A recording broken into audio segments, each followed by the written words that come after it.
Turn it up and up and up. We want it louder. Up and up and up.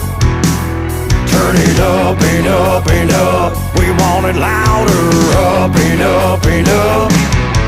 We're gonna get the music rocking, gonna get the bodies jumping, wanna get the party pumping round here. We're gonna get the walls shaking with the noise we will be making, gonna get the party pumping round here. Saying hey, hey, cheers, we fear no beer. To all my brothers, sisters, and here we say hey, hey, cheers. Welcome everybody to episode 2 of The Smoke Show with Dark Guy and Drury. We are coming to you live via the FHN network, streaming on all major sites, YouTube, Facebook, Twitter, Twitch. You want to find us, you can find us. I'm Jason Maslico, and welcome to my co-host, Ryan Drury. How you doing today, bud? I'm doing well, man. We're excited for episode 2. We've got another great guest, and we've got plenty to touch on, obviously, in the sports world. Yeah, I'm pretty excited about this. You know, we kicked things off with a bang last week with Biz Nasty, Paul Bissonnette, and we came back swinging for week 2 with the real Kipper, Nick Kypreos, 20 years basically on 21 years on Sportsnet, former Maple Leaf, Hartford Whaler, New York Ranger, who we won a cup with. He's got a lot going on. His new book, Undrafted, was just hit the shelves in October. And we're going to talk to him a little bit about that. Got a couple questions for him about his broadcasting days, his playing days. So it should be a good one. Now, hold on just a second here. I don't know if you did this on purpose, but he was also a Washington Capital. Okay, so let's just acknowledge that he also played for the great Washington Capitals. Okay, they weren't unreal back then, but they were pretty good. But yes, he was a Capital as well. I had to sneak that in there. It might have been a purpose omission. Yeah, you're not sliding that by me, buddy. There's no way. Come on, unbelievable. I'm actually surprised you don't have a whole lot more like really visible Washington gear behind you. I see the pucks there. I see Ovi. Yeah, a lot of my stuff, like I moved it recently, and a lot of it is cards and signed stuff that's like laying down. So I haven't really been able to perch them up. There's a bunch of signed cards and rookie cards and everything that I have graded. You just can't really see it. There's some signed pucks. Here, my Nick Backstrom puck, my Ovi puck that he signed for me live in front of my face, which was an all-time great moment for me. And then, of course, I got my signed Gordie Howe plate in the back. Got to give love to Gordie. Yeah. And, I got a bunch of stuff here. It's just, it's not super visible with the camera and everything, but trust me, it's there. I might even have a Nick Kypreos Washington Capitals card somewhere tucked away. I know I definitely do somewhere, but before we go too far, want to offer our deepest condolences from everybody here at the FHN network for the late great Alex Trebek. He was a Sudbury native from my hometown. I would have been remiss if I didn't bring it up and wish the Trebek family our deepest condolences, as well as the NHL lost the great Howie Meeker, 4-time Stanley Cup champion, one of the greatest hosts on Hockey Night in Canada that you ever would have heard. It was a tough day yesterday for the hockey world, and with Alex being so tied in and being an ambassador to the NHL, that was a tough one. But we wish the family all the best. Absolutely. I couldn't have said it better. Yeah, 2 rocks, 2 icons in the Canadian broadcasting world, and really the Western Hemisphere. I mean, those 2 guys, particularly Alex Trebek, like he was massive, a huge celebrity. Everybody loved Jeopardy, over 8,000 episodes. Like, are you kidding me? And he was still doing it when he was battling pancreatic cancer, which unfortunately took him from us at 80 years old. But yeah, condolences to him and his family and all of his legion of fans out there. He was an all-time great, and as was Howie Meeker, you mentioned it, 4 Stanley Cups, all-time great Maple Leaf, and somehow beyond being a great player, let's remember this guy won a Calder Trophy in 1947. Beyond that, he was an even more recognizable broadcaster. I mean, all the segments that he used to do on Peter Puck with teaching kids the basics on Hockey Night in Canada back when my parents were kids, all the books that he put out, Hockey Basics 86 by Howie Meeker. I had a copy of it. I still have a copy of it in mint condition that my mom gave me. I mean, he was such a legend. And yeah, we lost 2 great ones yesterday for sure, Dark Guy. Peter Puck. Isn't that a little bit out of your age demographic? It's out of my age. I know who Peter Puck is, man. Come on here. Like, I know who he is. Like, I have his book. Like, you know what I mean? It's yeah, Peter Puck's puzzles, like all the little crosswords and everything. Like, yeah, you know, Peter Puck was off the air by the time I was born, I'm pretty sure, but I'm aware of who he is. Well, I was happy to see Peter Puck make a comeback to the NHL there a few years back. I don't know how long it's been now, but I've seen the mascot costume out at a few different events, so it's great to have that back. But on a little bit more of a brighter note, I don't know what's going to happen to your Patriots tonight. If I was a betting man, I'd almost go and throw a couple bucks on the Jets' first win of the year. But the Bills are 7-2 for the first time since 1993. So being a full-fledged card-carrying member of Bills Mafia, I have to, bring it up. What's it like to see the Bills at the top of the AFC East? For me? What's it like for me? Yes, being a Patriots fan. I mean, is this taking some adjustments, some getting used to? Not really. Like, I think I kind of touched on it last week when we brought up football. Like, I really don't care. I mean, the Patriots, I got so lucky. I jumped on the Patriots bandwagon because my uncle watched. Bledsoe was the quarterback, and Tom Brady was the 5th string quarterback on the practice squad. And I got blessed with watching all 6 championships, and I was of, decent enough age where I remember every single one in detail. And they lorded over the AFC East for my entire life, basically. So I'm really, honestly, what's it like for me? I'm happy for you. I'm happy for you and all the other diehard Bills Mafia members that I've grown up around. There's tons of Bills fans in Southern Ontario. There's tons of Patriots fans too. But honestly, good for you. I'm fired up for you. I hope they win. I hope they win you a Super Bowl. I think Josh Allen can do it. I don't know about this year, but I think they can go far. Would it shock me if they ended up in the AFC Championship game and got bounced by Pittsburgh? No. Honestly, it wouldn't shock me if they made the Super Bowl, even though they're a little inconsistent. But that's what it's like for me. I'm sure other Patriots fans in Boston probably don't feel the same way. But for me, honestly, I'm happy for other people's success, and I've gotten to enjoy plenty of it. I've been drinking from the championship fountain of Tom Brady and Bill Belichick for 20 years. It's someone else's turn, good for you. I'm happy for you. I'm sure you're psyched. Well, your humbleness and all this has ruined where I wanted to go with this, because I knew I was going to get a history lesson, and I was going to say, what is this turning into a Habs podcast where we just talk about the past and how great it used to be? Don't compare me to that. That's not the same. Okay. The Patriots won the Super Bowl 2 years ago. Okay. It wasn't 1993, like the last time your Bills were 7-2. I was 2 years old.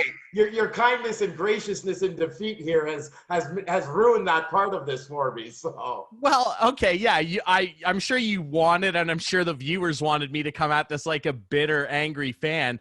I'm just of the opinion that if you're a Patriots fan, don't tweet, don't say anything this year.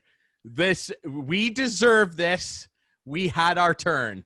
We had more than our turn. Like they say, you need to be humble in victory and gracious in defeat. And yeah, I don't know about defeat. Defeat is a strong word here. They have to win something first, Dark Guy. There's my little barb for you. Win something, and then you can really celebrate. But good for you. I'm happy for the Bills. That city deserves a winner so bad, like few other cities in that country. Buffalo fans of the Sabres, the Bills, they are so diehard and just can't catch any cheese. Yeah, it's sad, really. Please please, Bills, just like win something because the Sabres are way off. Oh, absolutely. And it's definitely not going to be the Sabres. And the Buffalo Bisons have had some half-decent teams there, the Jays farm team, but That's true. Yeah. but yeah. But you know what? You said the one thing about the Bills, and as a bleeding member of Bills Mafia, you said about their inconsistency, and you know what? It is a little bit of a baffling team when you look at how they came out of the gate. Josh Allen was unstoppable for the first 4 games there, just running teams over with their offense. Defense was obviously solid. Maybe in the first couple games they didn't have a lot of tough tests, and then they just had 3 games there where it was like, yikes, what's happening here? This no longer looks like a championship caliber team. And then they come up and drop 44 points on the Seahawks and basically did whatever they wanted, whenever they wanted all game. And it's like, it is a little bit of a confusing team. You look at all the money they spent to upgrade their defensive line and close some holes up there. And, you give up a first round pick to bring in Stephon Diggs. And, I want to see that game in, game out. You can't have those 3-4 game stretches where, it either you don't show up or you can't figure it out or you're getting out coached, whatever the case may be, is because, they have the weapons, they have the defense. It's just, you got to bring it every week. Yeah. So the thing with the Bills is that Josh Allen still has some learning to do in terms of game management, and he do well to look at old tape of Tom Brady because he is the greatest clock manager of all time. He makes decisions sometimes where he forces throws that he just doesn't need to, where he has an easier opportunity to gain 5 or 6 yards on a quick out, but he goes for the bomb 22, 23 yards down the field and forces it into a window when he's always kind of looking for that dynamite play. And like Tom Brady would do that. I mean, especially when he had guys like Randy Moss to throw to, you'd get that big dynamite play, but a lot of it was just inching down the field. Patriots drives in like those mid 2000s after they won the first 3 Super Bowls, they'd be like 9, sometimes 10 minutes long. They would just eat a whole quarter away with short little out routes. Bang, outside to Deion Branch. Bang, 6 yards to Troy Brown on a button hook. You don't always need that big play. Stephon Diggs, like 1,000,000% worth it. Like you make that deal every day of the week. And yesterday he was unbelievable. To be fair, the Seattle Seahawks pass defense is the worst in the NFL. But having said that, 44, like you don't hang 44 without being really, really good. I just think that as they continue to add to that attack, give Diggs some more support, guys like Josh Brown can still offer more. I think you would like to see them upgrade their tight end to give them a little bit more options. And their rushing game it's hit and miss. As that continues to improve and Josh Allen continues to improve in his management of game situations, they're only going to get better. That's the scary thing for other AFC East teams and the great thing for fans like you. I think Buffalo is only going to keep doing this and going up and up because they've got the quarterback, and that already sets you so far ahead of half of the NFL teams that don't have a good quarterback. Well, I mean, you look at the run game right now, and I think they're there. You just need a little more experience for Moss and Singletary, right? So Singletary, he looks to me like he's going to end up slotting back as more like your change of pace guy, maybe your third down guy. But Zach Moss, he's got that explosiveness. He can cut on a dime. Like he looks like he's going to be a potential superstar in the league. I just think, it's his first year. He's rookie. You got to ease him in there. He had a little bit of injury problems, but so I'm happy there. You've got Brown and Beasley to give a little support to take some heat off of a guy like Stephon Diggs. And let's not kid yourself. You leave Beasley and John Brown alone to double team Diggs. You're going to get eaten up all game long. So, And when, one of the biggest things I've seen, from some people is saying you gave up Jefferson to get Diggs. Well, here it is. Josh Allen needed a guy with a few years under his belt. He, as good as Justin Jefferson is, as much as I think he's going to be a superstar, and I'd love in 4 or 5 years to have him on the Bills. Right at this moment in time, Diggs was what we needed, not a rookie fresh out of college. Yeah, I agree. And Jefferson's a really nice player, but Diggs is better than him right now. And I think he fits into Buffalo's offensive scheme a little bit better than Jefferson does, currently with what Buffalo runs as compared to what he's doing in Minnesota. That's the thing too that people have to remember, especially in the NFL.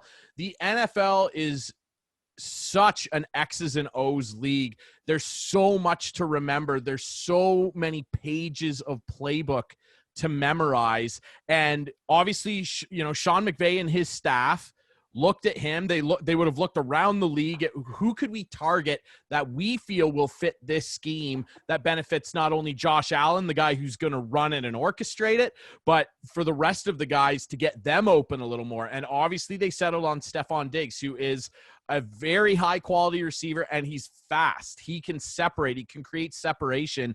And that was the biggest thing that they were lacking. Beasley is pretty quick.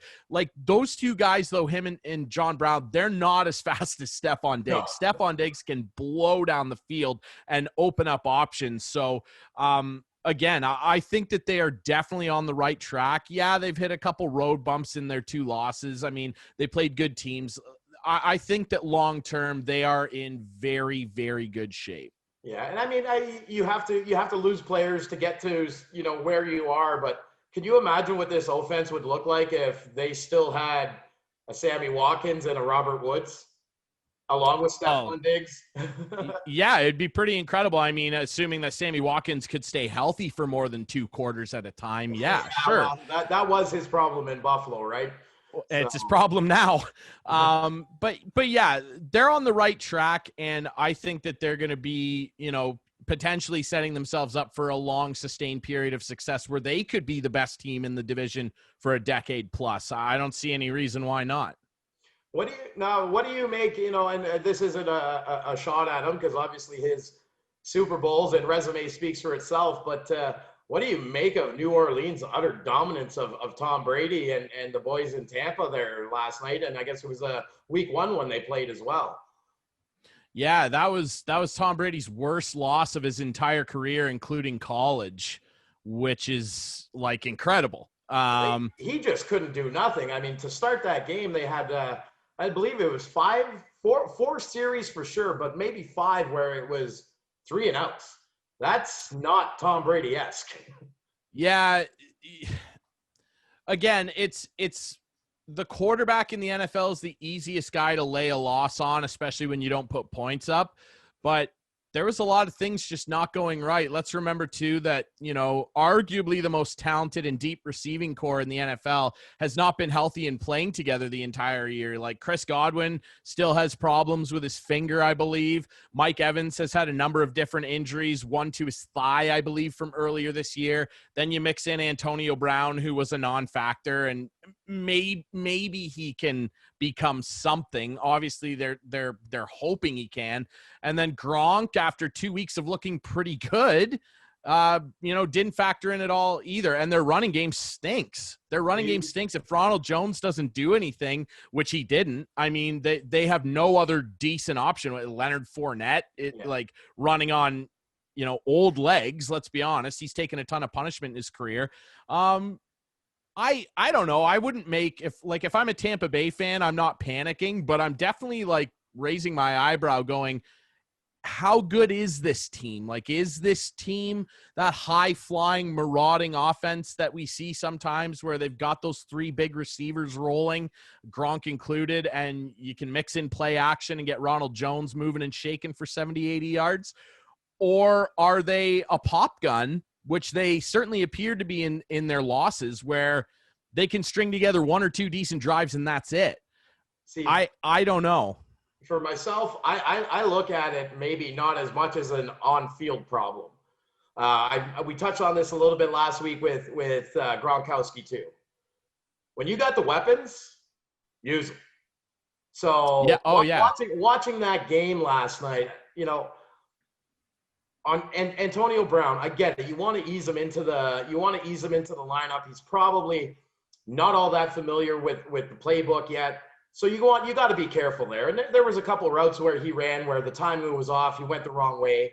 But he also made a couple catches there, I believe, in the second quarter when he finally got his first catch that it was just like, okay, he's still Antonio Brown, even though he's been, you know, basically non-existent for the last couple of years due to all of his suspensions and problems and injuries. He made a couple catches there where it's like, if I'm the offensive coordinator and I see that, and I'm the offensive coordinator and I know Gronk's been just on fire lately, put the ball in their hands, see what happens. Like, to me, if you're trying to make those passes to whoever else and the plays aren't happening, put the balls in the hands of the guys that are actually performing that night. And you know what? Maybe if they go get Antonio Brown a little more involved in the game earlier, maybe it's a different outcome. Maybe if you get Gronk involved in the game a little bit earlier, it's a different outcome. I think Tampa's biggest problem is play call and defensive recognition. That's what I think. I'm not going to disagree. And I mean, I think Byron Leftwich, who, to his credit, you know, when they look good, they look really, really good. And when they look bad, they look, you know, god awful.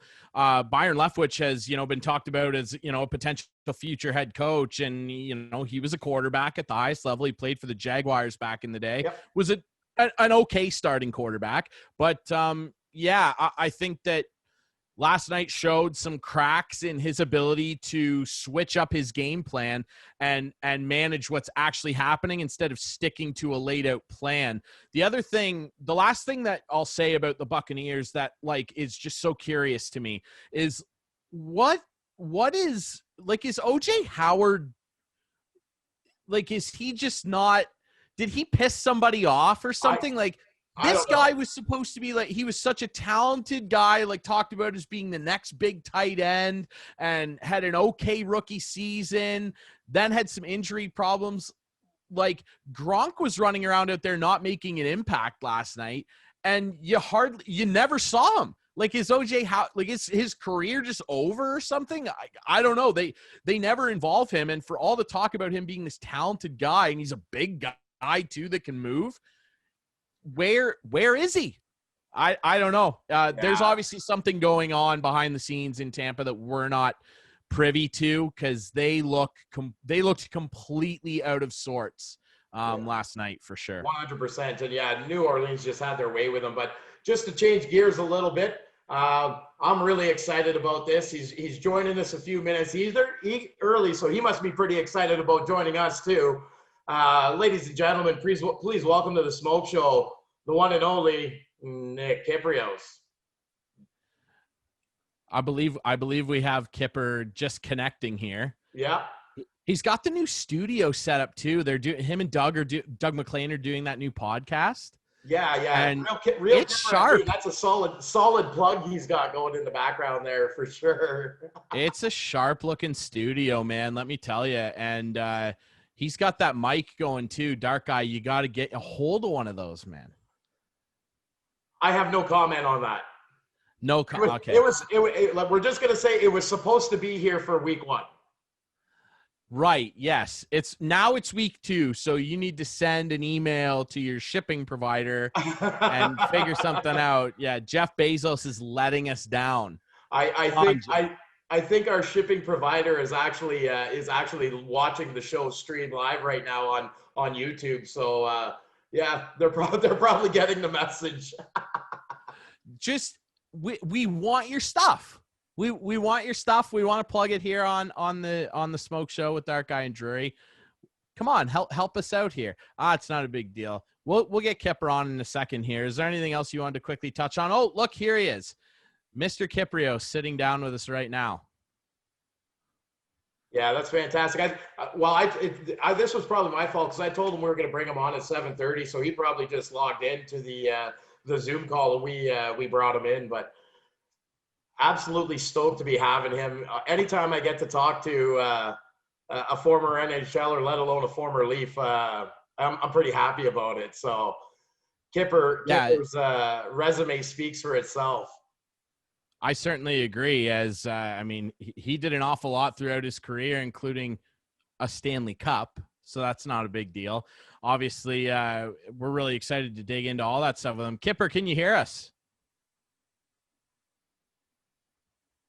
I'm not sure if he has his mic on yet or not. Maybe not.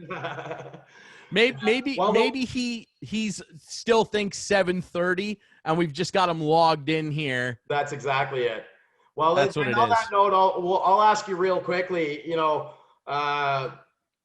your boy Alex Ovechkin. He's made lots comments over the years about potentially ending his career in Russia, and pretty much confirmed that today with today or yesterday was the interview on a Russian station where he basically said he's not sure how many years he has left in the NHL, but he's not leaving the NHL yet, but he's going to finish his career in Moscow Dynamo, the only other professional team he's ever played for.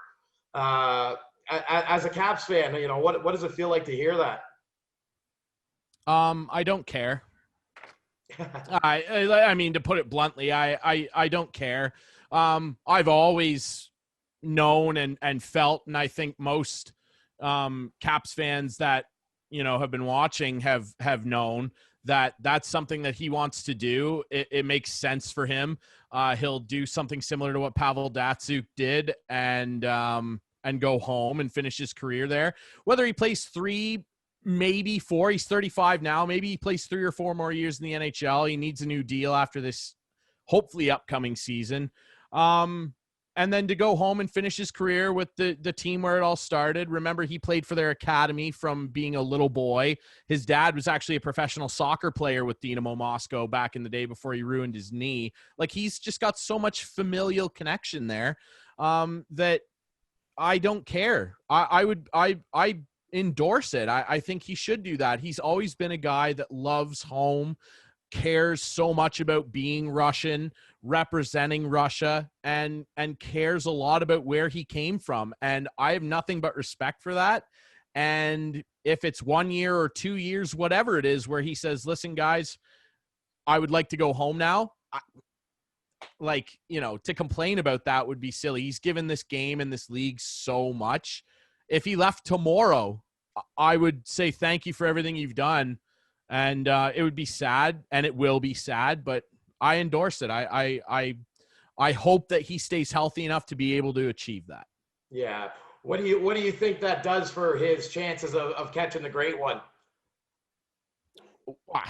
Well, it's probably not great, pun intended. And I mean, the amount of games he's already lost through no fault of his own to COVID-19 and, of course, numerous lockouts has already damaged his chances. But if you want my honest opinion, people will fight me on this, and that's what sports is all about, debate, and you should fight me on it if you're a big Gretzky fan. In my humble opinion, I think he already is the greatest goal scorer of all time. Based on the era he's played in, if you really want to get analytical and crunch the numbers and compare the goalies he's shooting on to the goalies, not to take anything away from Gretz and Hull and all the great goal scorers, Lemieux, I think he's already the greatest goal scorer of all time. And in terms of different eras and how much he's dominated goal scoring over his peers, no one else comes close. He has led the NHL. The gloves are coming off when we really dive into this, but look, Kipper, looks like you're almost ready to go. Yeah, how's it going, boys?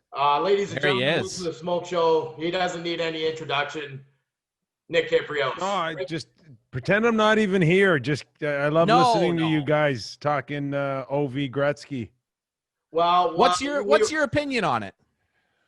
Well, I find it kind of strange that he would come out with those comments about wanting to end his career in Russia and perhaps having a few good years left in the body without any reference towards, chasing the record. It's almost as if the record wasn't even there for him to even bother to even bring it up when he thought about ending his career in Russia.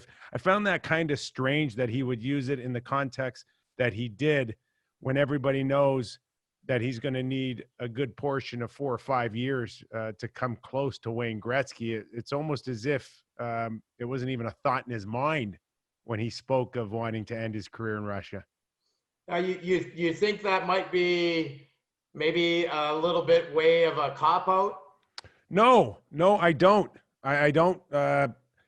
I really believe it's probably just the opposite, that records are nice, but I think he came to an understanding that, you know, he could have had, if he had his choice between breaking Wayne Gretzky's record or the Stanley Cup that he won in 2018, it's no contest, right? It's just, those are numbers, and yes, they're held in high regard historically, but he figured it out. He figured out the secret to the Cadbury chocolate bar is championships. That's Well, how I can people tell you, judge every you. time you saw him, you saw the pure adulation and joy. Yes. I can't recall, anybody else I've seen in recent years that, everybody wants that cup, everybody loves it, but he reminded me of that feeling you had as a kid when you were playing ball hockey and you pretend to score that goal. Like every time you saw him, he just had that smile. And I think you're right, Kipper. I don't think it's the be all end all for him, and it shouldn't be. And now that they made the coaching change in Washington, and he's still got his core group there, but we'll see how the goaltending story shakes out with Samsonov and Lundqvist. But he's going to have another crack at winning a Stanley Cup when the season resumes, hopefully in January, and that's more important to him and his family and his ties to Russia than chasing Wayne Gretzky's record. That's what I got out of that comment. Yeah, for sure. Yeah, And I mean, I he's kind of agree. hinted at it in the past too, that he would like to go back to Russia. And when you see what Datsuk did and finishing his career there, it really doesn't come as a surprise. I just kind of figured he was going to go for that record and push for it. But Nick, before we end up talking, about Ovi, you came in through to our conversation here. You have been a very busy man over the last little while, from launching Real Kipper at Noon on the Line movement to your the company you have with your wife Anne Marie, Little Buddha Cocktail, now to your book Undrafted that hit shelves, released by Simon and Schuster back in October. I mean, Yes. where do we even start with this? That's a good question. It's your show, so you better know where to start. Well, But it's been a challenge for all of us, and it may appear from wherever we're standing to look upon others and say it's a little easier for you than it is for me. But I can assure you, we're in pretty much the same boat, where you have your challenges and you just decide whether you're gonna sink or you're gonna swim. And I'm paddling like hell right now in the last 6-8 months. And you try your best. You throw some things on the wall. You see if it sticks. If it falls, find another wall. And I think that's kind of the direction my book is with Undrafted, because I did go through a lot of the similar scenarios. Never a pandemic, but I can assure you, sometimes when my teeth were broken and I'm sitting in the dentist chair with 5 root canals staring at me in the next 7-8 hours, at times it felt like a pandemic. Well, I got to tell you, like you've got the resume to go with it. 8 years in the NHL, Stanley Cup winner, 21 years as a sports analyst. And what made you want to add author to that list of accolades? Well, a little bit of convincing. I wrote it with Perry Lefko. He used to write sports with Toronto Sun Media, and now he's writing books. He basically knocked on my door and said, "I think you got a great story, and I think it should be told." And the one thing that Perry had going for him, he just finished a book with Eddie Olczyk, and of course his brave battle with cancer and overcoming it. And I mean, felt that, if I had some knowledge, in terms of, much like Eddie, just finding a way to get through some tough times. I'll never compare what I've gone through to battling cancer. I mean, it's an incredible story for Eddie, but the parallels are there where, you're looking at scenarios where it doesn't look very rosy at the time, and you just have to find a way to persevere and get through it. And I know you guys know the league well enough to understand that not everybody retires under great terms and rides off to the sunset. We've still got players out there that struggle. They struggle with depression, anxiety, some of them with drugs and alcohol. And it's not always a picturesque retirement for a lot of us ex-players. I just want the book to be known that we all go through our lumps. We all wish that we had great stories from the time we first put on a pair of skates and be the best player on every team that we've ever played for. That leads to a Hall of Fame retirement, but it just doesn't happen. That's just a very small percentage of a very small percentage that get to have that picture perfect career. My book's about the guy that found different ways to get to the same destination. Some guys have a nice paved road, and others have a dirt stoned road. Mine was pretty much as dusty as they came. Well, Nick, and that's curious to me almost because, scouting on that note has evolved so much since the time that you made the league, but like you scored 62 goals in North Bay in 85, 86. Like you had an unbelievable season. You had a good year before that too. When the draft comes around that year and you're not hearing your name called, just take us back to that time. How difficult was that for you? And what inspired you to put it in another gear to become that undrafted guy that beat the odds? Well, ignorance is bliss sometimes, and then other times it can hold you back. And you hope that you're smart enough to know the difference on a couple occasions. And at least I knew that there wasn't much talk about me being drafted at all. I had not had an agent. I wasn't even approached by an agent. So there's nobody that really believed after my first year in junior that I had pro potential. So I backed off the draft. I waited the next day in the newspaper to look at it, reading that list going, I'm better than him. I'm better than him. I think I'm tougher than him. How did he get drafted? I didn't. But, I just decided I was going to come back the following year. And if I was going to be a late draft choice, which very seldom did 19-year-olds get drafted, it was almost as if your window wasn't open on your first eligible chance of being drafted, they'd write you right off. And then lo and behold, I got a call, days after the draft by Bob Clark. I remember, and it's well documented in the book, sitting around with my sister and my dad and hot July weather, eating some watermelon. And my sister says, Bob Clark of the Philadelphia Flyers is on the phone. And I'm like, that's a mean trick. Stop pulling my leg. I didn't get drafted. No, but it was true.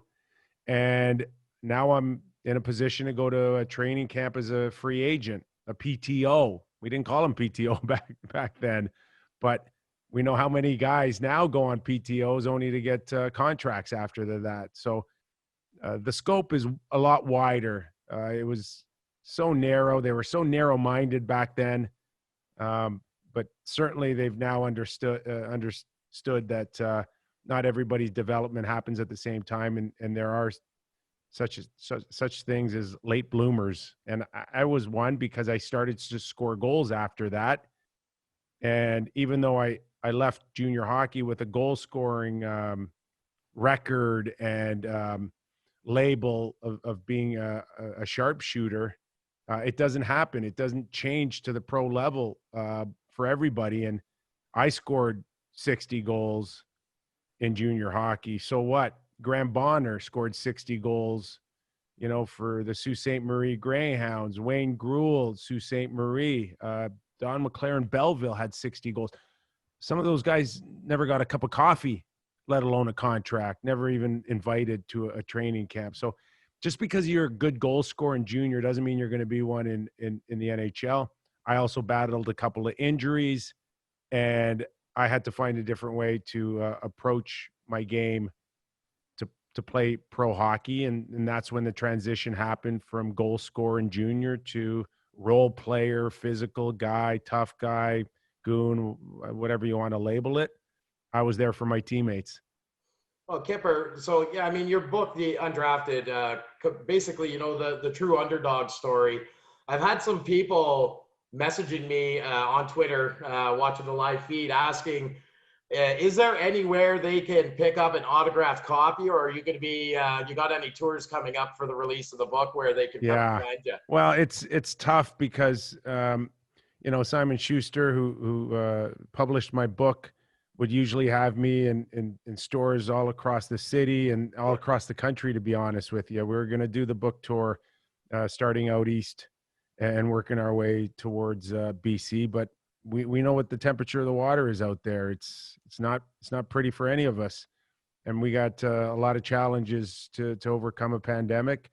So it is difficult. In saying that, I am in the Toronto area. I do find myself once in a while being in the young Eglinton area. There is an Indigo Chapters right on the corner there. I do go in there periodically, sign my books. They put a sticker on it that says signed by the author. So if by chance you're up around that area, there's a good chance you'll get an autographed book. Oh, that's fantastic. So, Kipper, you came out last year, and you are actually a guest speaker at a Collingwood Colts gala. It was great seeing you there again. So I'm going to try to avoid asking you any questions about any stories you shared from us there. But you've once talked about the difficulty of transitioning from player to analyst, and you're suddenly put in a position where you have to talk about some of your colleagues in perhaps an unobjective format. You got to kind of say what your opinion is, even though they might not like it. And I remember a story about you talking about Mr. the late great Wade Belak and receiving a phone call moments after your caption was done. You want to tell us a little bit about that story? Yeah, sure. They can talk to you all they want about coming out of retirement or going into retirement, coming off the ice and being in a broadcast situation and saying how objective you have to be. And, sometimes you got to see it not as a friend or a former teammate or a guy that you like to have beers with or hit the links with, but you have to look at him in a way that makes everybody feel like you're saying what you're saying from a sheer professional opinion. And that's just not easily done, I can assure you. And I went through my lumps in the first couple of years. And then I got into a scenario where Wade Belak had taken a couple of bad penalties. We're doing a Leaf game. And I said, I'm going to go talk about Wade's penalties because I know what it's like to be in a third or fourth line role type of player. And if you do take a couple of bad penalties, it's a lot easier for a Matt Sundin to take 2 penalties than it is Nick Kypreos or Wade Belak to go back to the bench after a couple of bad penalties. But sure enough, I did my segment. We threw to commercial break, and within 10 seconds, my cell phone rings, and it's Ty Domi calling me from the dressing room, and he's like, "Why are you shitting all over Wade?" And I'm like, "Excuse me, Ty, is that you? You're calling me from the dressing room? Are you kidding me right now?" He's like, "Yeah. Start saying nice things about Wade." I'm like, "Hey, happy to have a conversation with you, but right now you need to focus on the third period." Yeah, you can be getting the gloves on, ready to go. and make sure Pat Quinn doesn't see you talking to me right now.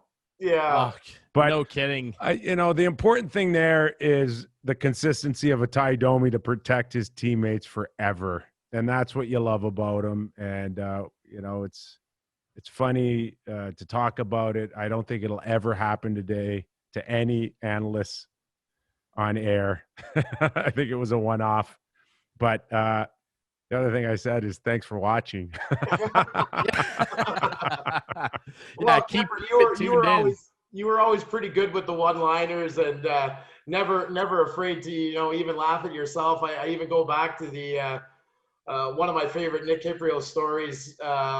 Your first year in the league when you got chirped by Mario Lemieux. Yeah. And at the end, all you cared was how Mario Lemieux knew your name. Like, somebody grab a picture while you're at it, while we're side by side.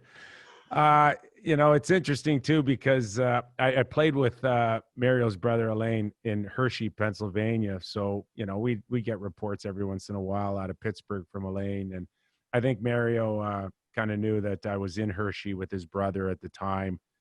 So Mario was never short of a good chirp every once in a while. But, whether it's Mario or Wayne or Mark Messier in the heyday, those guys, after I retired, gave me some of the best exclusive one-on-one interviews. And I'm so grateful for their generosity and what they still do today for us ex-players and the NHL alumni. We know Glenn Healy's doing a great job as executive director, and he's got his challenges, but those guys have stepped up from the moment they entered the league, and now, retired for quite a while.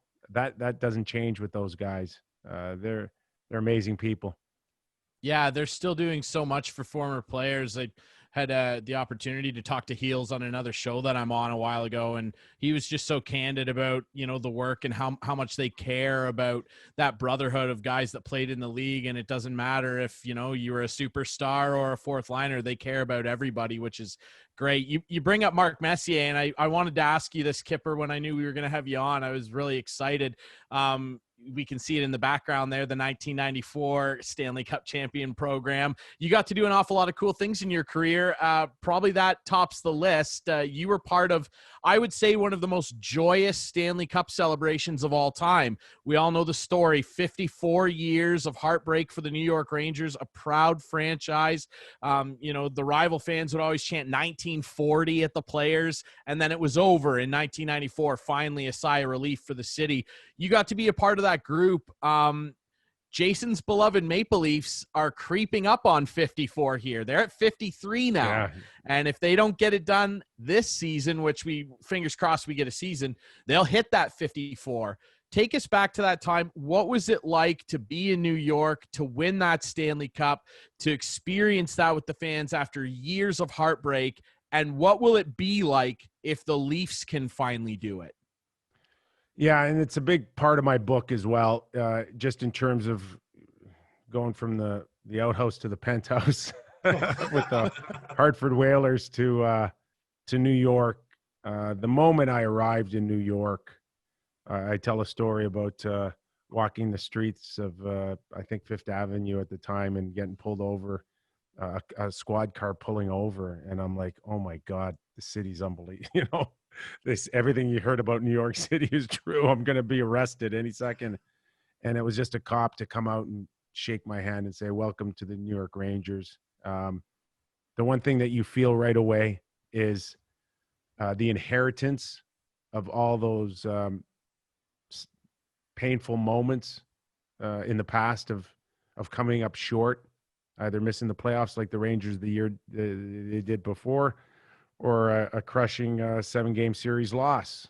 And you feel it right away. And the beauty of being on an original 6 team, not only do you feel it from the person that's you're speaking to, but over the course of looking at a broader picture, it's generational. It's just not the granddad, it's the son and it's the grandchild, and they all feel the same thing. You could be 9 years old, but that 9-year-old feels like he's been around for 40 of those years that they haven't won. So as a player, you feel that right away. And for Jason, same thing. With the Toronto Maple Leafs, it's you inherit, those years of disappointment, and that's part of the celebration as well.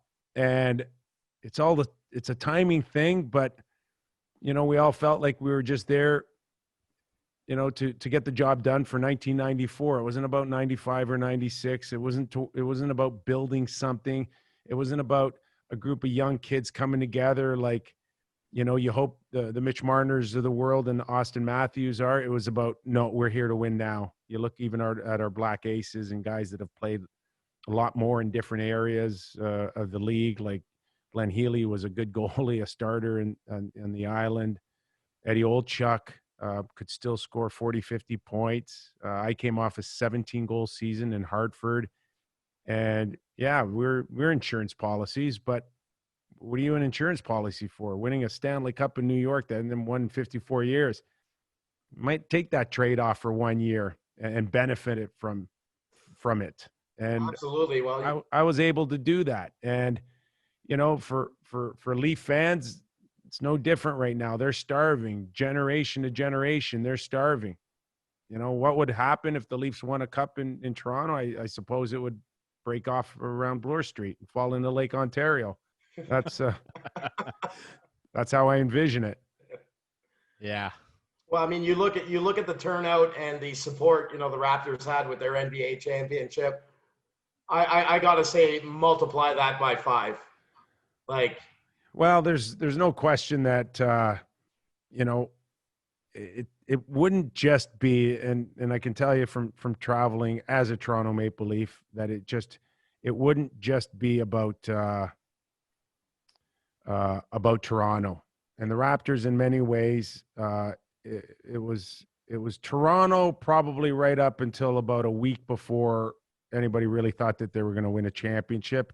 And it was amazing how many people they picked up in the process of the country. All of a sudden, people in Alberta or Saskatchewan learned about basketball or cheering for the Raptors. And now they are truly, I think, Canada's basketball team. But up until that, it was just Toronto. It was just, the greater Toronto area for the Raptors. Now you look at the Leafs and you go as a Leaf traveling, we know when we go into Calgary, Edmonton, Vancouver, that there's a good chance that, 40, 50% of the building will be Leaf fans. I envision it a national, scenario. And it would be, Toronto would be the ultimate one. And even though the Montreal Canadiens haven't won since 1993, there's still a lot of people that can tell that story. I don't think there's too many around now that can tell many stories about the Leafs in the 60s. So I think it would be huge, not only just for Toronto, but Canada in general, to have the Toronto Maple Leafs back as champions.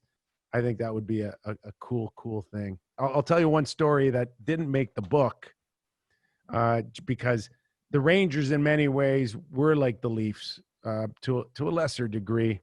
But when we traveled, we took 50, 60% would end up in Long Island cheering for the Rangers. It would be like a home game. We go to Florida, same thing, large Ranger following all over the country. And when they presented us our rings at the Waldorf Astoria, I ended up being in the lobby for just a split second.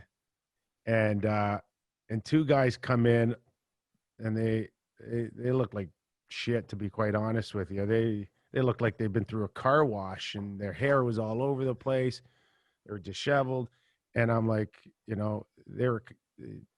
first of all, they knew me. They were thrilled to be in there. And they're just like, you guys seriously been partying? And they're like, no, we just drove in from California. We're like, they drove into California just to get close to the Stanley Cup. And there was security all over the place. And I said, all right, get in the elevator. You're going upstairs. We're gonna meet the Stanley Cup together. Wow. Yeah, well, that's the thing. I've talked to so many people, Leaf fans across the nation over the last couple of years since my scenario of going viral as a Leafs fan and everything. And people are telling me they're driving, the Leafs win a cup, they're coming from Newfoundland, they're coming from Calgary, Yeah. they're coming from Edmonton. So you're right on the money there, Nick. There's so many Leaf fans across the nation that Yeah. this is, Yeah. when And it as happens, players, it's going to happen. When it happens, it's going to be big. and as players, we do that. We fantasize. And I did it when I got traded to the Toronto Maple Leafs. It's like, how many guys failed? And, you know, we kind of sat around every once in a while, and we did the same thing with the Rangers. How many failed? But now you're in an opportunity to do something that so many others couldn't get the job done. And what would it be like? I want to be a part of that. I want to feel that. I want to carry that the rest of my life. And you sit there and you envision what it would be like to win your last game as a Toronto Maple Leaf. And that's what keeps the fire going, stoked. And you just hope. Timing's everything in life. It was for me in 1994. Well, Kipper, I know you were talking about this on the Real Kipper at noon on the line movement with Panger the other day, but since we got you on the Smoke Show on the FHN network, how much closer do you think the Leafs are with what they've brought in this summer in Thornton and Brody, Wayne Simmons, or do you think they are even closer? I think they've got enough goal scoring, and they've had it for the last few years, but the issue has always been on the blue line. So what Brody brings remains to be seen. I think for the most part, they aren't big and heavy enough, and that's a question in itself. So, you know, when I look at the last three champions, Washington, St. Louis, you know, and now, you know, we watch Tampa Bay, and the common denominator is they're just hard to play against. They're big. They come at you in waves, and they can lean on you as well as anybody. And that's just never been the blueprint for the Leafs, you know, under Kyle Dubas. And they have publicly said that they wanted to be a harder team to play against. You know, Wayne Simmons, if he's healthy and if he can regain what he did a few years ago, is a guy that can do that. But we haven't seen it the last couple of years, and we certainly haven't seen it on his last three teams. He's gone from, you know, costing Nashville a first rounder and then ending up kind of, you know, secondary type of guy in New Jersey. I know he signed the $5 million in New Jersey, but now it's like, you know, you're taking a chance on him that he could regain his, and it's not necessarily a sure bet. And then outside of that, you know, love Joe Thornton and what he could bring into a dressing room, but the game isn't won in the dressing room. I don't know in terms of what he's going to be able to contribute. And when we're talking about 4 rounds, when we're talking about 2 months playing every other day, I don't know what his knees are capable of giving. So outside of that, I think Wayne Simmons could maybe make them marginally tougher, but from a team perspective, I don't see enough heaviness in their game to compete right now against Tampa, Washington, you know, Pittsburgh. I mean, we'll see. I don't have much faith in Pittsburgh moving forward every year under that nucleus. But Leafs will score. Leafs will be in it. They should make the playoffs again. But 4 rounds, I'm not sure. Yeah, there are a lot of question marks for sure, Kipper. And, you know, we dug into them a lot as well last week with Paul Bissonnette, and, you know, same type of thing. They certainly upgraded their toughness. Is it enough? And can their star guys that take up a majority of the ice time just bring a little bit of extra edge to their game? I mean, I don't expect to see William Nylander and Austin Matthews railroading people through the wall, but just that extra bit of, you know, you see, you know, this year with guys like Point, Kucherov, like they weren't leveling people. They didn't have to. They had but they play hard, and they go into hard traffic areas, and they win the puck battles that they need to, and they're relentless on it, you know. And Point's a superstar right now. He is. He is. he's another version of Steve Yzerman. And, they play hard and they compete hard and they win puck battles. And you just didn't see enough out of the Leafs stars yet on a consistent basis. And, it gets easier for them when there's multiple guys doing it constantly. For sure. And it's just, there's a lack of consistency from one of their stars to another one. And it just wasn't enough. So that and Freddie Anderson, interesting to see how this thing plays out. It's I don't see a scenario where it's a win-win. I look at Freddie wants a new contract. He's going to play hard for one. If he gets off to a great start, he just prices himself out. And, that means how many games you're going to give to Campbell. I don't know where it's going. It's like usually, hey, you have a great year, you'll get rewarded, you get your big contract. Now that may be the case, but you're going to have to go somewhere else. Yeah, it's interesting. Kipper, we've talked a lot, Dark Guy and I a lot, and a lot of our friends that are Leaf fans, other analysts. Do you think Freddie is good enough to be the backbone of a Stanley Cup champion? I mean, this is a guy who I know he doesn't have a ton of playoff success yet in Toronto. He did go to a Western Conference final in 2015 under Bruce Boudreau with Anaheim before they shipped him off, before John Gibson kind of became the guy there. Lost in 7 games in crushing fashion. I believe it was in double overtime. So he's been almost there. He's had his chances.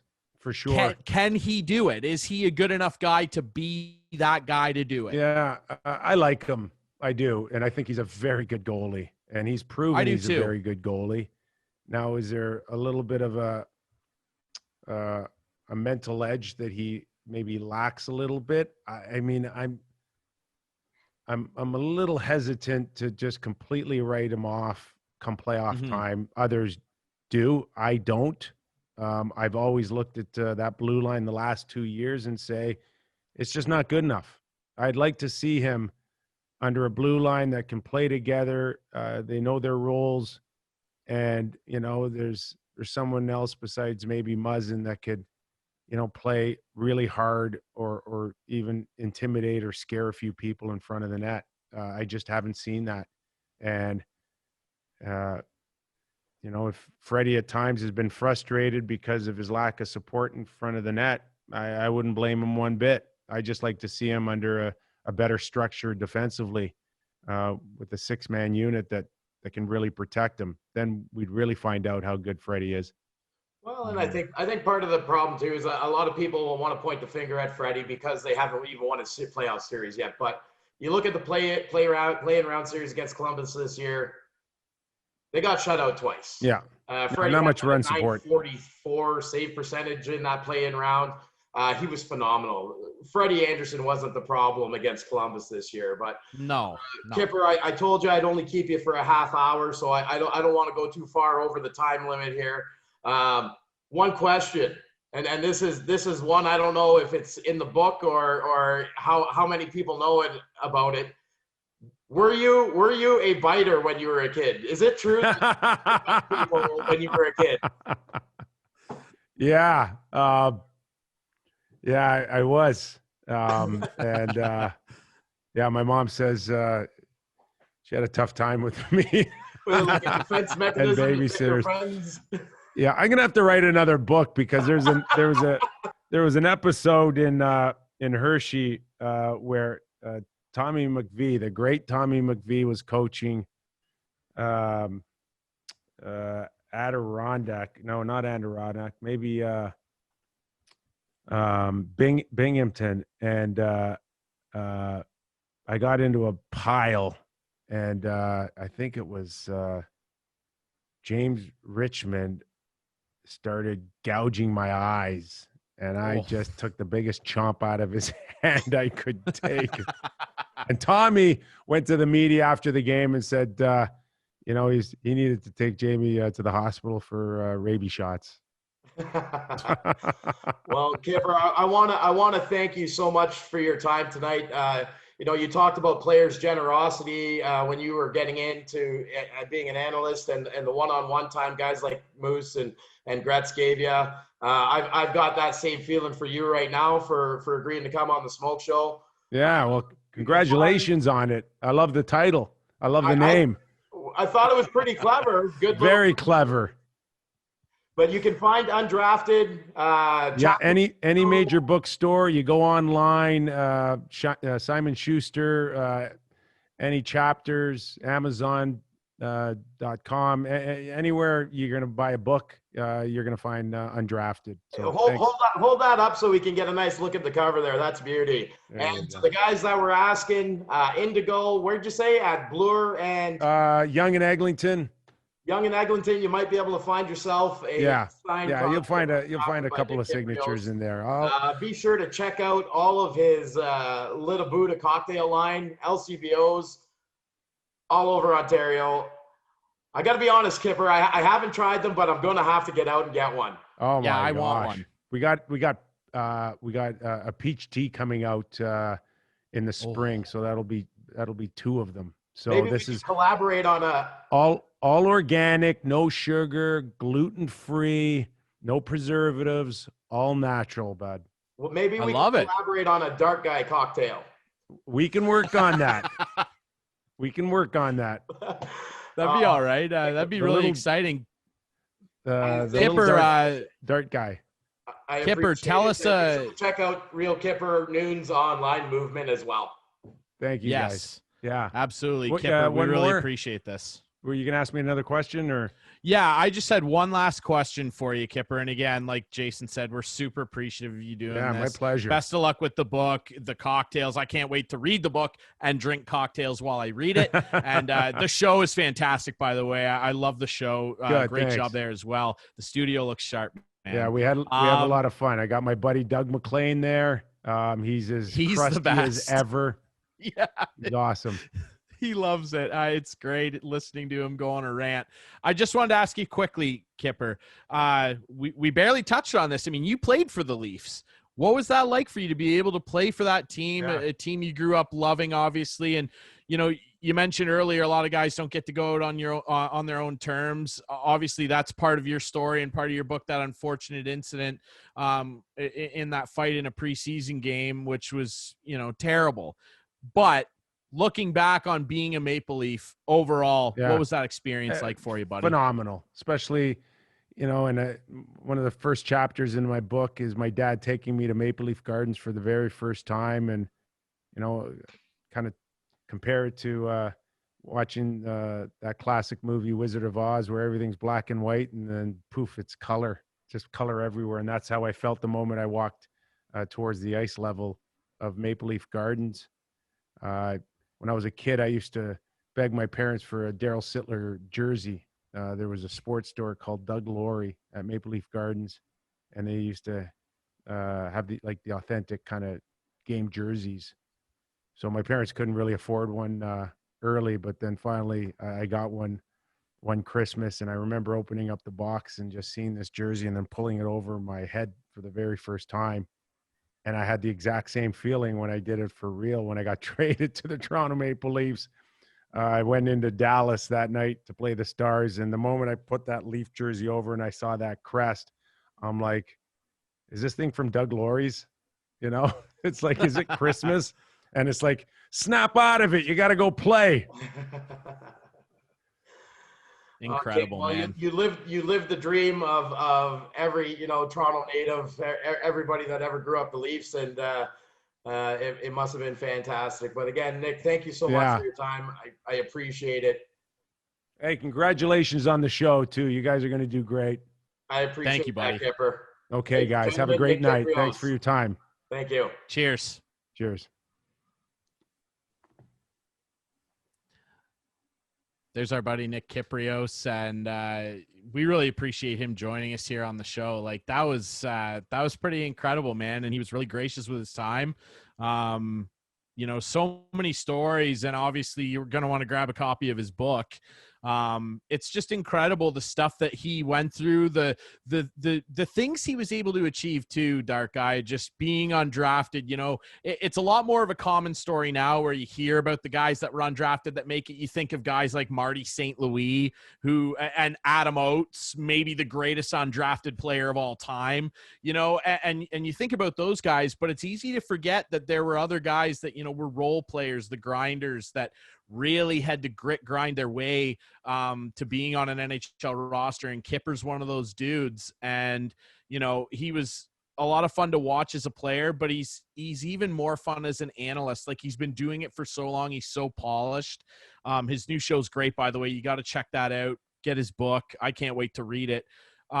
Just a gracious guy, humble, thankful for everything he's been able to achieve, but he worked hard, man. He worked really hard, and it's a good lesson for anybody watching that, hey, you know, if you're grinding away, maybe not even necessarily at hockey, you're just grinding away, trying to achieve something great, you know, you might have to take 50, 100 no's, but you just need that one opportunity, but you're never going to get it if you don't keep grinding, and he's a great representation of that.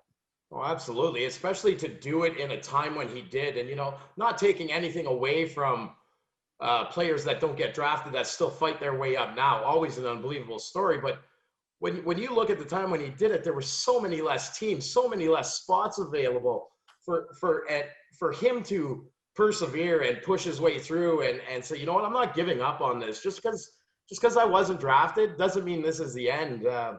You know, for me, it holds a little more weight because there wasn't as many teams, there wasn't as many spots, not as much opportunity, and he made it. And, you know, 8 years as an NHL'er is more than enough proof that somewhere along the way, the scouts got it wrong. Oh, for sure. And I mean, even with all of our technology now and being able to like look at stuff online and file away video reports on guys still get missed, or even guys, you look at a number of guys that turned into star players that were late picks, like one Henrik Lundqvist. You think about guys like Pavel Datsyuk, Henrik Zetterberg, those Red Wings players, 6th-round picks. Like, no one was paying attention to these guys. It's not an exact science. It's more now than it was in Kipper's day, but for him to achieve all that and, you know, be part of just an all-time great cup celebration with those 94 Rangers. The one thing I definitely wanted to ask him that, you know, we didn't have time, and he gave us so much great content.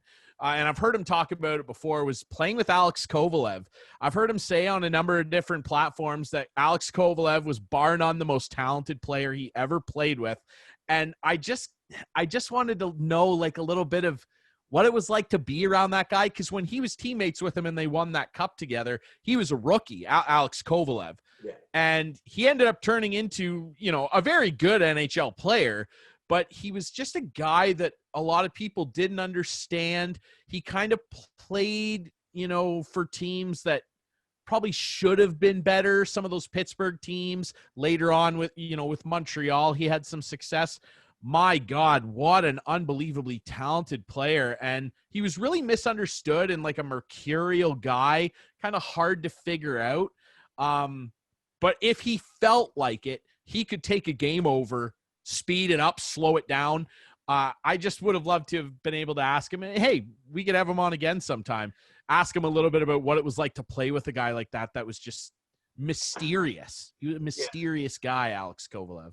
Well, I think, you know, you said the words perfectly, when he felt like it. And I think that's one thing that's holding, you know, why Kovalev's name is overlooked or held back out of those conversations, is because he didn't always feel like it. And for he didn't. the amount of money that he was making some years, to be a fan and watch him go out and just kind of go through the motion for 4 or 5 games, until he, you know, felt like playing one night. I think that's part of the reason why he's left out of those conversations of, you know, some of the better players to ever grace the NHL ice.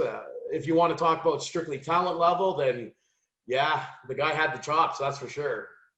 Honestly, and you know, for the people out there that maybe like didn't watch him a ton, maybe some of our younger fans or just guys that kind of, wrote him off because of his perceived lack of effort.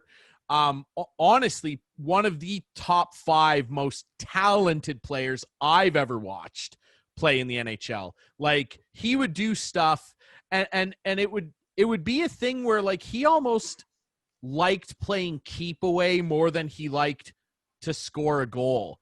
And he would do stuff 3 or 4 times in games that were just so silly that my friends and I, when we were kids on the backdoor rink, we would try and do the stuff he was doing and would fall down. Like, he actually had a DVD. I bought it and I used to watch it, his training DVD, where he would teach you stick handling drills. It was ridiculous. Like, look up highlights of this guy. One of the best ones. Remember that marathon 6 overtime game between Philly and Pittsburgh way back? That Keith Primo ended finally after they ordered like 60 pizzas. Kovalev was on Pittsburgh, and there's a great story about, you know, his teammates in like the 4th overtime being like, Kovy, you're the best player on the ice. Please, God, end this. And Kovalev goes out and walks the entire Philly team. He walks everybody and rings it off the crossbar. And then he didn't do anything else. Like, if he felt like it, he could make guys look absolutely stupid. And I think part of him relished more in that than producing points. If he felt like it, he could have won a couple scoring titles. Yeah, for sure. Well, and that was one of the things that I wanted to ask Kipper too, but I'm sure he's talked about it a million times. I heard him talk about it on the air multiple times, is when we were talking about the Leafs, and I'm gonna preempt this right now. I am not comparing the two. Okay. Joe Thornton is not at the same level Moose was back then, but no. The leadership value that Mark Messier brought to that dressing room, the 1994 guarantee when he said, we're going to win this game. And he came out, potted, what was it, a hat trick or 4 goals? He had 4, I believe. He had an empty netter. Yeah. Like, so, you know, all-time great performance. I kind of wanted to get into it a little bit with him about that. But he made the one comment saying, you know, the cup's not won in the room. And I found that very, very odd for a former player, especially somebody who played with Mark Messier, who was on the team that, you know, the guarantee, they went on to win the cup. I kind of see Joe Thornton being able to be a little bit more of that leadership presence in the room. And I kind of wanted to get into it that, but because, you know, we touched on this last year. I don't think what the value in Joe Thornton isn't going to be in the 10 goals and 35 assists that he might pot next year if he, God willing, and stays healthy. Mm-hmm. It's kind of what he's going to be able to bring into the room for that group of young guys that I think, and again, like I said, I don't think Patrick Marleau kind of brought that as much. And again, preempting, I'm not comparing Joe Thornton to 1994 Mark Messier. I just think there's similarities in that leadership process. Yeah, I think that he, like, I don't think Nick is necessarily saying that, you know, part of winning a cup is the dressing room.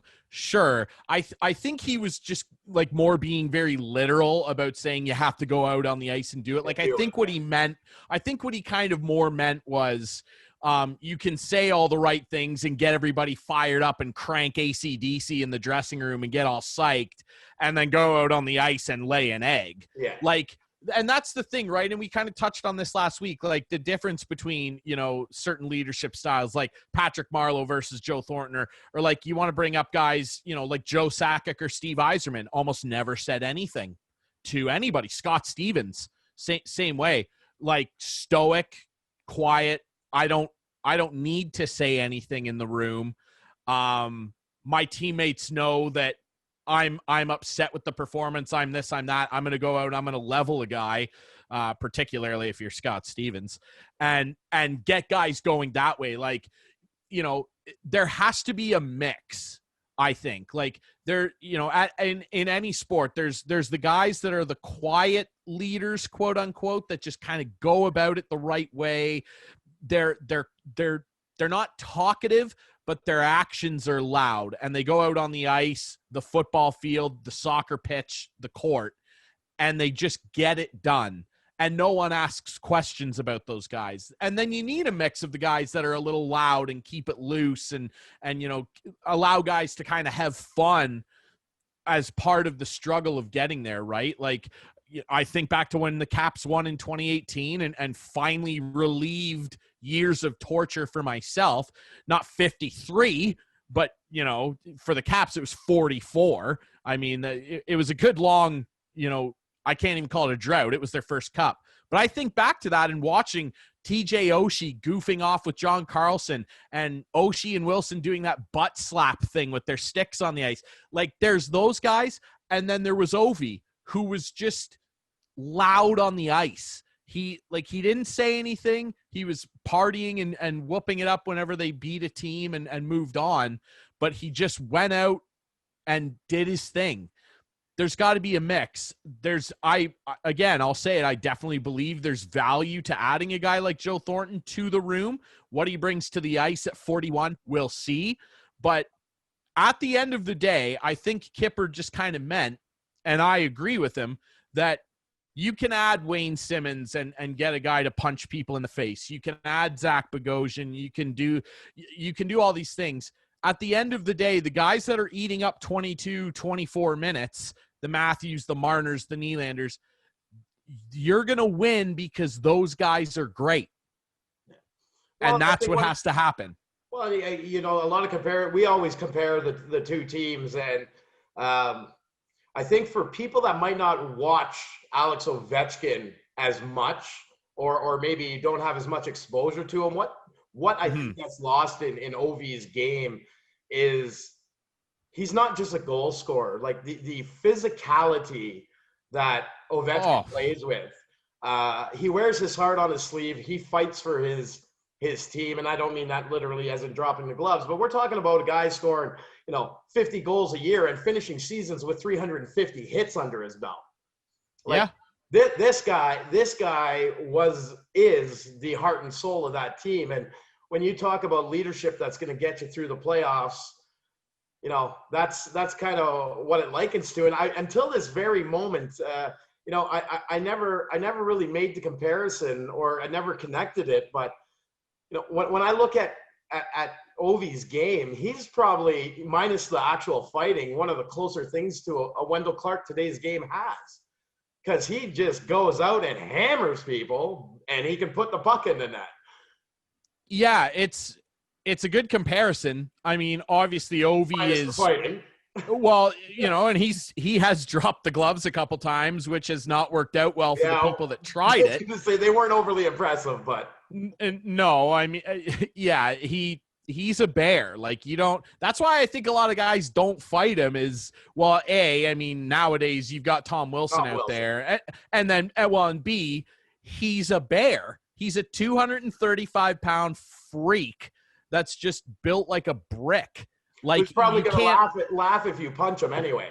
1,000%. And he, yeah, you're right. And like, here's the thing about a guy like that, right? Is like, for all the years of saying he doesn't try, he doesn't work hard. Yes, he did. He was always working hard. He wanted so badly to win. The passion after scoring goals, like, the guy cares and always has. It's just that he needed to learn to be able to use his teammates a little bit more. And, of course, that's incumbent on nowadays. If you look at your situation with Kyle Dubas, it's incumbent upon the general manager to make sure that there's a well-balanced roster around the guy. You don't win Stanley Cups by yourself. You just don't. Sidney Crosby has Evgeny Malkin. And you look down at the role players on the last two cups they won. Patrick Hornquist was such a pest. I can tell you from watching them play Washington and beat them 2 years in a row. Hated him. Can't stand him. Love him on your team. And you look across, good role players too. Absolutely. And Nick Bonino, guys like that. And Toronto needs more of that. Sure.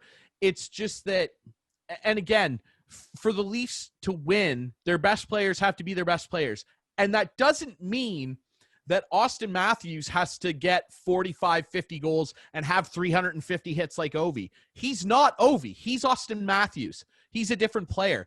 But and Kipper talked about it and Biz talked about it last week. Boy, we've had 2 great guests right out of the gate. We love that you tune into the Smoke Show, and we're going to keep it going for you. But back to my point, we don't need Austin Matthews to have, 10 hits a game and score 2 goals like what Ovi does. But you need those guys to fight for their ice. Austin Matthews in the playoffs, he started to turn it up a little bit. I actually thought he was the Leafs' best player by a country mile. And it's just him and Marner and Nylander and those star players, Tavares to a degree as well. Not to a degree, for sure. He's making $11 million. It's just those little things of getting in your opponent's face, not necessarily with a big hit or a fight, but just going, you're not pushing me around tonight. I'm here, and I'm going to fight for this part of the ice. When the goalie makes a stop through a screen and the whistle goes and there's a little pushing match, return the cross check. Give the guy a little whack. Let that defenseman that's bigger than I'm not going anywhere. You're not intimidating me. And I just feel like with guys like Marner and Nylander sometimes, maybe to a lesser degree Matthews and Tavares, it's not in their game to kind of get nasty, and that's what's going to have to change. Again, I'm not expecting Austin Matthews to start railroading people, Mitch Marner, any of them. Like, don't change the player you are, but just it's a change in that attitude on the ice where it's kind of just a middle finger to your opponent. Like, you're not pushing me around tonight, and I'm going to be here every time the puck's within a foot of you.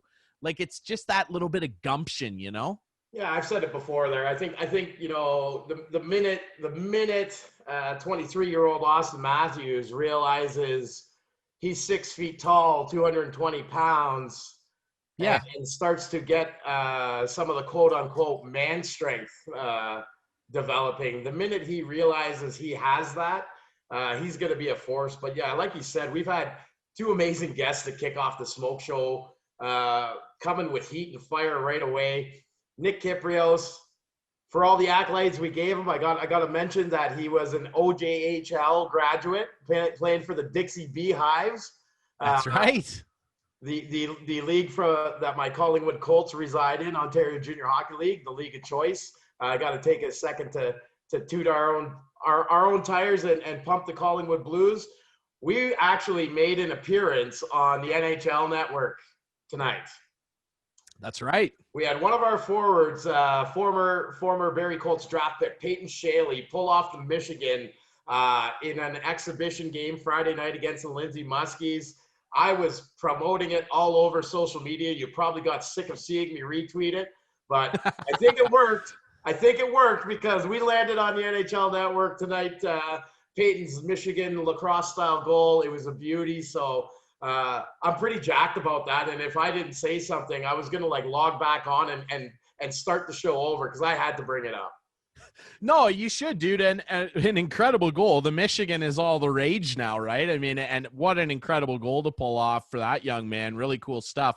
And again, dude, you gotta send me one of those hats. The Collingwood Blues logo, the hats, man, those are nice. You got hook me up, brother. Hook me up with one of those hats. God, that's a good-looking bucket. I love it. I think we can do that. I think we can do that. But you know what? When you look at pulling that goal off, it's not easy to do anytime. And no, I'm going to give Peyton Shaley a lot of credit because this is a kid that would go on the ice early or stay a little bit later after practice just to work on this move. He wanted to pull it off so bad in a game that he just worked on it. And he was able to do this in his first game after not playing competitive hockey since March.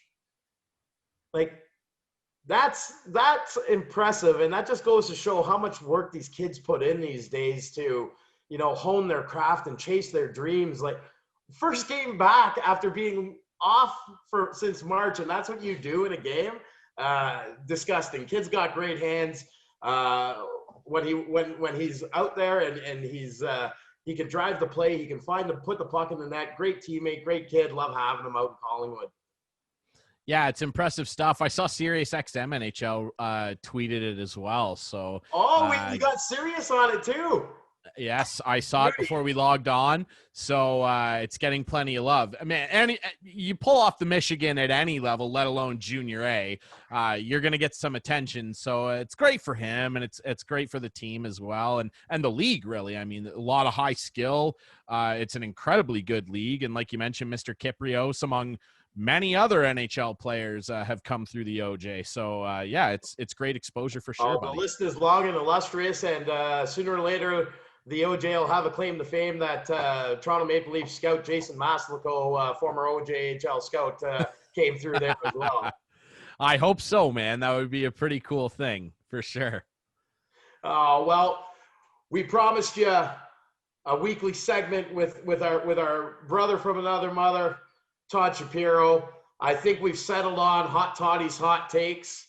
So, ladies and gentlemen, welcome to the show. CEO of Red Light Holland, Todd Shapiro, coming to you from the Great White North, although it's not really White North right now. It's gorgeous, like 20 degrees up there. But Todd Shapiro, welcome back to the Smoke Show with Dark Eye and Drury.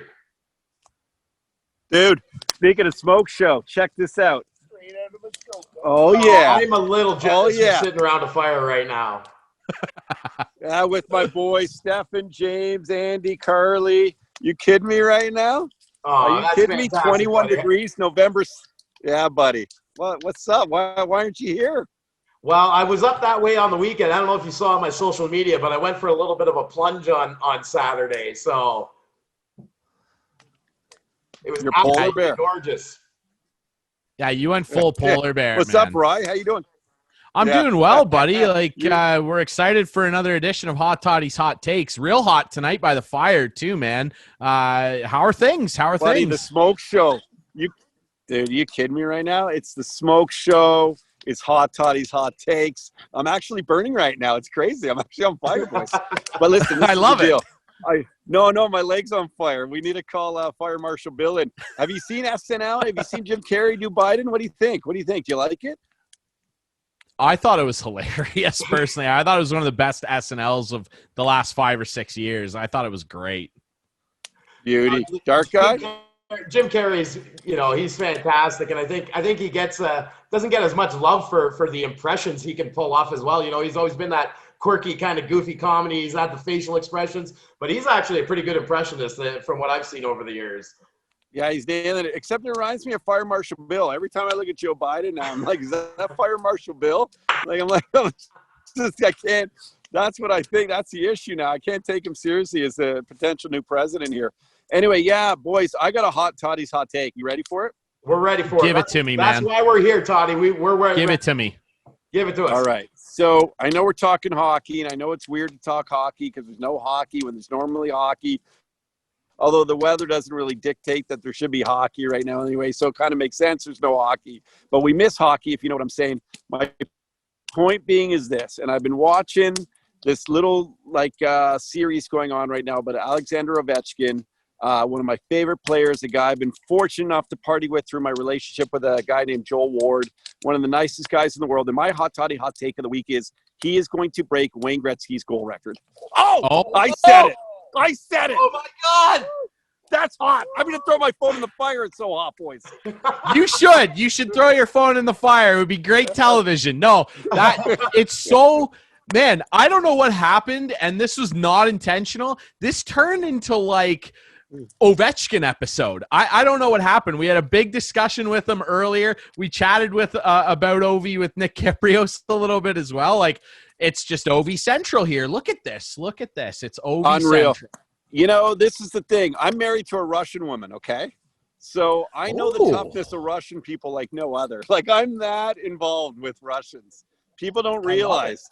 This isn't just about Ovi and about how great he is and his athleticism. It's about his duration.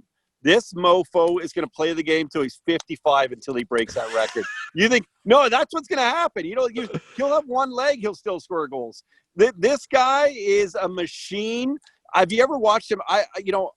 I'm telling you, one of my greatest sports moments of all time is purely listening to the way he skates. It's like the Terminator on ice. And he won't give up until he does it because you know what? He showed everybody he can win a cup. We saw him celebrating in a pond, so that cemented that. And we're going to – oh, look at the fire going right now. It's like the Russian gods are speaking.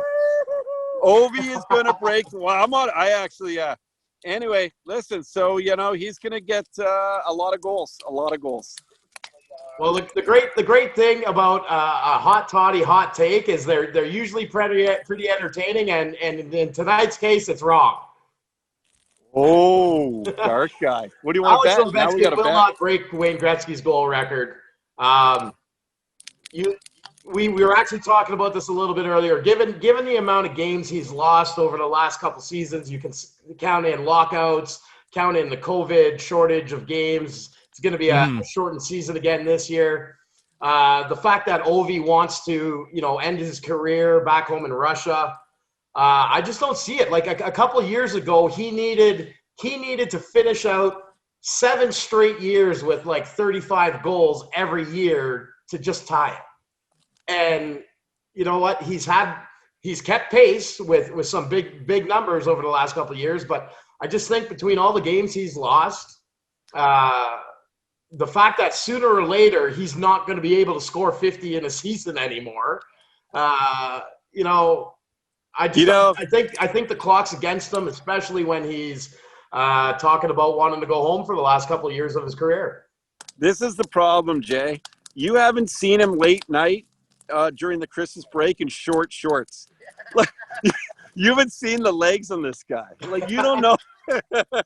You don't know what he could accomplish. I mean, he will, at this point, he won the cup. He will prove to the world that he is the greatest goal scorer of all time. And by the way, I love Wayne Gretzky. Who doesn't love Wayne Gretzky? And the neat thing about Ovi is he did it in a day and age where it was a lot harder to do it. So I'm saying he'll play for as many seasons as it takes to get it. And that's my hot toddy hot take. And I ain't backing down from it. And, I'm telling you, if he has to inject some steroids to get it done, he'll find a way to do that too. Well, yeah, he could do that, I suppose, but I don't think he will. I love it. I like like all throughout his career, like people have said, if anybody could do it, it's him. And so some people might go, it's not that hot of a take, but it is a hot take because of all the things you said, Jason, and what we talked about before. Like, look at the games he's lost. Now, I just want to say this. He's only missed 8 games for personal/injury reasons. He missed 4 games because of injury, and he missed 4 games when his grandfather died. Yeah, like, this guy doesn't get hurt. And you know how many games he played with broken bones and pulled hamstrings and stuff? 300. Yeah. He's Russian. Again. Yeah, exactly. Yeah. He's on the Russian gas, buddy. They don't know how to complain. They're the toughest mofos on the planet. I know that firsthand. Yeah. He's breaking the goal record, Jay. We think Canadians are tough. Nuh-uh. This guy, he's gonna do it. You'll see. Listen, I got a Ukrainian background. I got some Russian blood in me as well, and I don't know. You do. He ain't doing it. Okay. I love it. It's just one of those things too, right? Where it would be such a good story, but for me, and I love Gretzky too. Who doesn't love the great one? Like, he's got 61 NHL records. But I said it before when Kipper first jumped on. For me, and you mentioned it already, just the era he's done it in, Todd.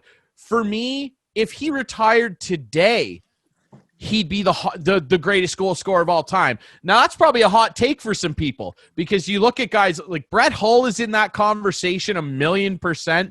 Gordie Howe is in that conversation, of course. Maurice Richard, all the greats from years gone by.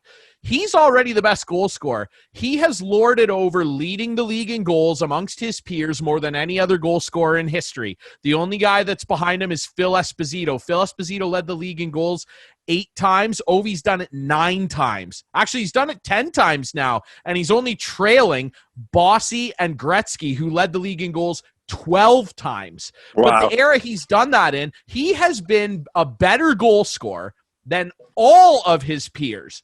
All of them. Yeah, his you know why? Entire career. Ryan, you know why? You know the main reason why? And this is the factor people don't weigh. Why he is so good. You're not even going to guess what I'm about to say. Take one guess. Why is he other than what you just said, why is he the greatest goal? Why is that? No, one other factor. Jason, he's Russian. Jay, I'll tell you, Jay and Ryan and everyone listening right now, people don't realize that the goal scorers you just compared him to, They didn't have bottle service at clubs in the days. This guy has done it with bottle service at clubs.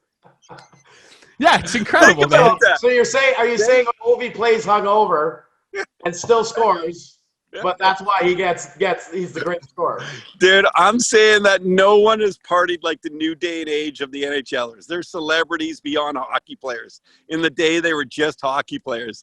They didn't have social media to worry about. They didn't have the distractions like they have today. He has done this with bottle club service and bottles and you name it, and famous celebrity dating and all this kind of stuff. Forget about it. Ovi all the way. He's going to be the greatest goal scorer of all time. Boys, I got to run. I got a fire to add to.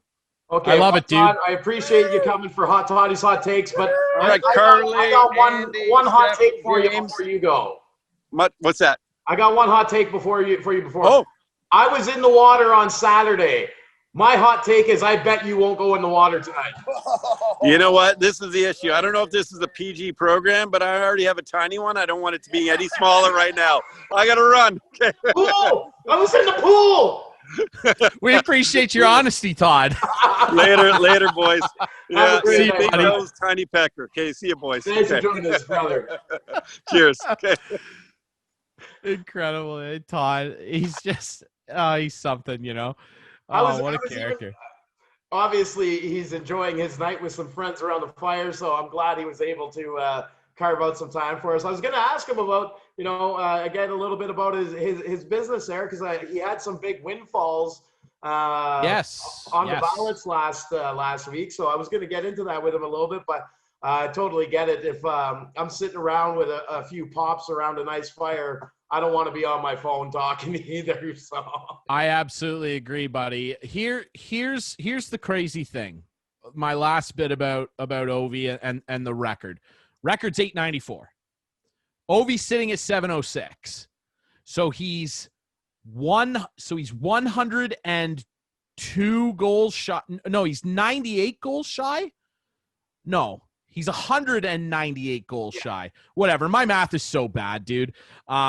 He's 192 shy. Yeah. That's what it is. Sure. So 706. Let's consider that what would have been his rookie season was taken by the 05 lockout. yeah, So in his rookie year, when he was 20, he scored 52 goals. Let's just assume that if he had played as a 19-year-old, he got 50. Let's just say he got 50. I'm comfortable giving him 50. So that would put him at 756. He lost 15 games this year. Let's give him another 5 goals, 761. And then he lost just shy of half a year in the lockout shortened 2012-13 season. Let's give him 25.